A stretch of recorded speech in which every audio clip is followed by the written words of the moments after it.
Pourquoi a-t-on perdu les images originales du premier pas sur la Lune? Alors vous le savez, voilà plus d'un demi-siècle, le 20 juillet 1969, des hommes ont, pour la première fois, foulé le sol de la Lune.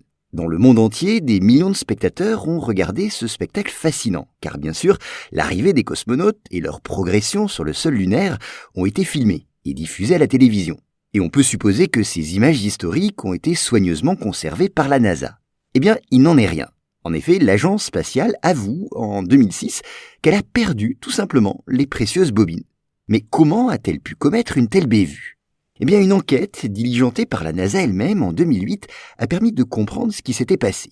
Dans les années 1970, la NASA met un peu d'ordre dans ses placards. Comme de très nombreuses bobines s'y entassent, elle décide d'en vendre une partie et de réutiliser les autres. C'est ainsi que, lors d'une vente aux enchères en 1976, un certain Gary George, stagiaire à la NASA, acquiert, pour la modeste somme de $217, soit un peu plus de 190 €, un lot de 1150 bobines. Son but, c'est de les revendre à des chaînes de télé. Comme ces bobines d'occasion sont en bon état, le jeune stagiaire pense faire un joli bénéfice.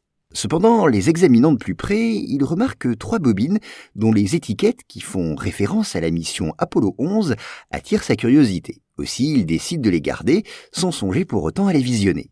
Ensuite, en apprenant que la NASA a perdu les images originales de la mission Apollo 11, qui a vu des hommes marcher sur la Lune, Gary George est pris d'une soudaine inspiration. Il met la main sur ses vieilles bobines et, en regardant les images, se rend compte qu'il détient les films égarés. Il contacte alors la NASA qui, après avoir vérifié le bon état de la pellicule, propose de les lui racheter. Une vente aux enchères est donc organisée le 20 juillet 2019 pour les 50 ans de la mission avec un prix de départ de $700 000. Voilà pour cet épisode. S'il vous a plu, sachez que j'en publie plusieurs par jour sur mes podcasts Choses à savoir.